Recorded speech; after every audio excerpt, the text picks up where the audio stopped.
Бұл Изабель. Өте шебер тігінші. Ол тігінші басқаратын ауданда жұмыс істейтін. Изабель тігіншілікте нағыз суретші болды. Әр тігісті егжей-тегжейлі орындады. Және оны көптеген тұтынушылар жақсы көрді. Алайда Изабель өте арманшыл еді. Ол мәңгілік тігінші болғысы келмеді. Және әрқашан өзінің барлық адамдар үшін сұлу болуын армандады. Изабель, сіз не туралы армандайсыз? Жақсы, армандауға ешкім тыйым салмайды ғой. Өкінішке орай, бұл рас болса қандай керемет. Менде саған бірдеңе бар. Армандауға уақыт болмас үшін ханымның пальтосын жөндеп бере аласыз ба? Бұл графияның өтініші еді. Мен мұндай сандақ сүйек пальтоға бірінші рет қол тигізуім. Керемет, мен оны бір рет киіп көрсем жақсы болар еді.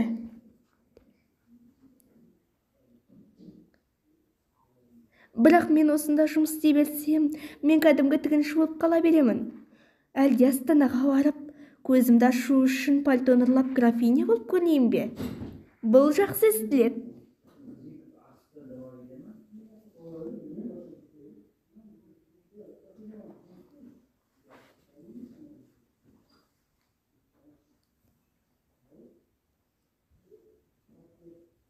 Нағыз ақсүйекке ұқсаймын, солай емес пе?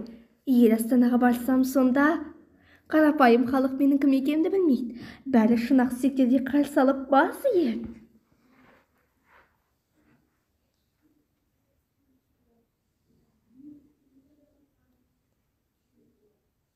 Сәлем, сіз бұл жерден Астанаға дейінгі қашықтықты білесіз бе? Білемін, осы жолмен жүре бер. Әлі бір күннен артық жол бар. Ал сен кімсің? Менің атым Молли, көрші аумақтан кеш графының қызы. Мен әкем өлмес бұрын оның кеңесімен Астанаға барамын. Мына қыз текті, сымбатты сияқты, онымен достасуға тура келеді. Ал мен осы елдің графинясының қызы Изабельмін. Мен де Астанаға бара жатырмын. Тамаша, екеуміз бір жолда жүрсек достасып, елордаға бірге барайық. Қуаныштымын.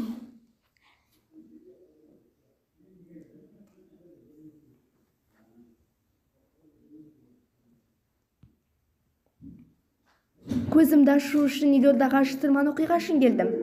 Сен ше? Біз бұрыннан жақын доспыз. Сондықтан оны енді сенен жасырмаймын. Негізі мен өзімнің туған әкемді осы патшалықтан табу үшін сарайға келдім. Не? Бірақ сіз бала кезіңізден графпен бірге өмір сүрдім демедіңіз бе? Я, мені граф өсірді. Бірақ ол мені асырап алған әкем ғана. Өлер алдында ол маған бар шындықты айтты. Осыдан 20 жыл бұрын Молли дүниеге келгенде патша мен патшайым қатты қуанды. Алайда патшаның досы оны тауып алып, болжам жасайды. Молли сарайда қалса, патшалыққа қауіп төндіреді. Сондықтан патша ханшайымды сарайдан шығарып жіберу керек.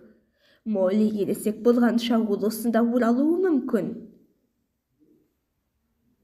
Сондықтан патша баласын өзі сенетін кәрі графқа, ханшайымға қамқорлық жасап тәрбиелеуді тапсырды. Ол патшаға Молли мойнына тағып тұрған жарқыраған зергерлік алқа арқылы танытуына уәде берді.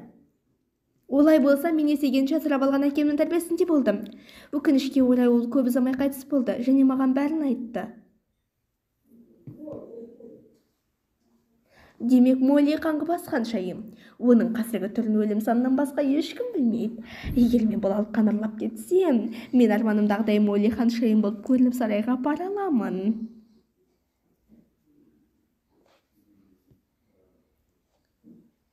Сондықтан мен түсінемін. Жарайды, мұнай ма, тезірек демалып ал, мен қадағалаймын. Онда рахмет. Міне, ұстадым. Моллидің кепілге алған алқасы. Керемет. Осы уәдемен бұдан былай мен Молли ханшайым боламын. Мен қазір Астанаға баруым керек.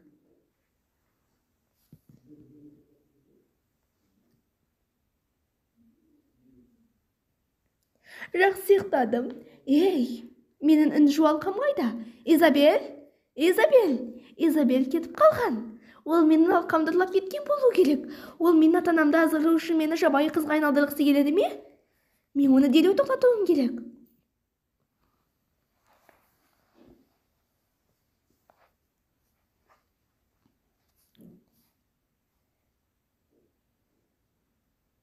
Ой, бұл Моллидің кепілдеген жуалқасы. Біздің қыз. Бұл аты тек граф, менің марқұм адал досым білген. Бұл дұрыс, ол Молли. Патша мен патшайымды құттықтаймыз. Қош келдіңіз, Молли ханшайым. Сонымен мен ең бастысы патша мен патшайымның сеніміне ие болдым. Менің арманым орындалуға жақын. Күте тұрыңыз, оның патша мен патшайымды алдауына жол бермеңіз. Әке, апа, мен нағыз Молли ханшайыммын, ол өтірікші. Әке, апа, мен оны жақсы білемін. Бұл Изабель. Алдымен ол менің серіктесім болды. Содан кейін ол кепілді ұрлауға ниетті болды. Бақытымызға орай мен білдім. Әке, өтінемін, оны жазалаңыз. Өтірік айтады. Мен нағыз Моллимін, ол Изабель.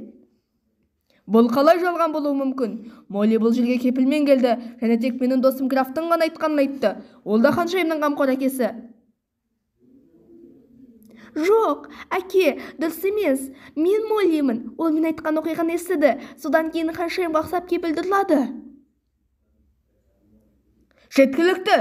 Ханшайым болып көрінуге батылы барған жабайы қызды ұстап алып, оны зынданға апарыңыз. Неге мен оның бойында маған жақын бірдеңе бар деп ойлаймын? Күте тұрыңыз. Тегін жуалқа мен басқа әңгімеге сүйене отырып, кімнің шынайы және жалған екенін білу қиын. Оның орнына кәрі досымыздың үйіне барып, көз жеткізу үшін көмек сұрайық.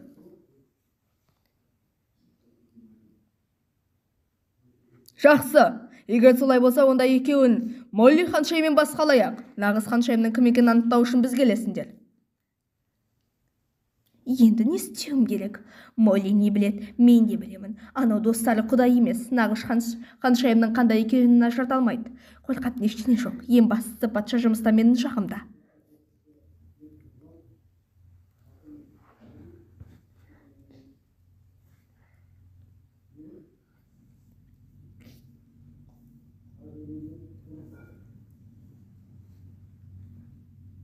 Біреуі ханшайым, екіншісі тігінші екенін сеземін. Бірақ нағыз ханшайымның кім екенін нақты айта алмаймын. Менде жалғанның өзін көрсетуге болатын жолы бар. Бұл патшаның менімен біраз ынтымақтасуын талап етеді.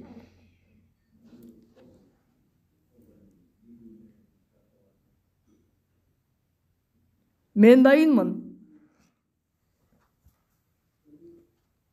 Баяғыда мен патшаға ханшайымды басқа жаққа жіберуге кеңес бердім. Бұл қарғыстың кесірінен болды. Ханшайым қарғысты көтеріп өзінің шынайы орнына оралу үшін өзіне матадан жасалған тәж жасауы керек.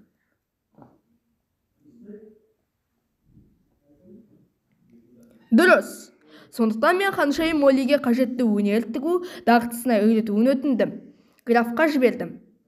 Айтпақшы, мен тексергім келеді. Ең әдемі тәж қалпағын кім жасай алады? Бұл нағыз ханшайым. Кәне бастайық.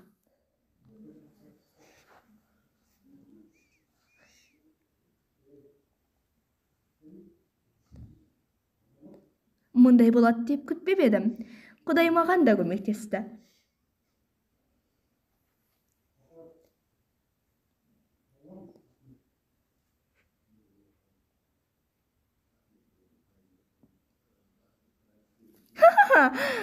Менің тәжім дайын. Мына сұлуды көріп тұрсыздар ма? Не болып жатыр? Неге екеуіңіз маған олай қарап тұрсыздар? Кез келгеннің өз міндеті бар, ал сен тігуге өте шеберсің. Изабель, сен өтірік ханшайым екеніңді мойында. Нағыз ханшайымды таққа отырушымен таңдадым. Сондықтан мен оны графқа бергенде Моллиге тігіншілікті емес, басқаруды үйретуін өтіндім. Демек, нағыз ханшайым тігіншіліктен ештеңе білмейді. Мұндай әдемі матадан тәжді тек тігінші ғана жасай алады. Кешіріңізші, менің патшамен патшайымым. Расында мен тігінші Изабельмін. Жолда ханшайыммен дос болдым. Мен ашкөз болдым және өзімді Молли ханшайым ретінде көрсеттім. Мен кешіріңіз.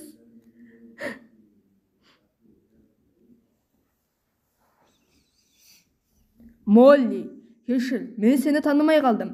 Сен оны қалай жасағың келеді? Изабель, досымыз айтқандай кез келген адамның міндеті бар. Тігінші атақты болу үшін енелерді пайдалануы керек. Басына тәж кигісі келетін иллюзияларға ашкөз болмауы керек. Достарыңмен адал бол. Және адамдарға мейірімді болу делін. Менің ойымша, Изабель сабақ алды. Өтінемін, оны кешіріңіз. Шынымды айтсам, сіздің талантыңызға тәнтімін. Сондықтан мен сені сарайға тігінші етіп алғым келеді. Сен не ойлайсың? Сонында бәрі сарайға оралды. Өздерінің шынайы орындарына оралды. Өзінің талантымен Изабель патшалықтағы номері 1 тігінші ретінде тез танымал болды. Барлығының сүйіктісі болды. Содан бері оны тігінші Изабель деп атағанын мақтан тұтатын.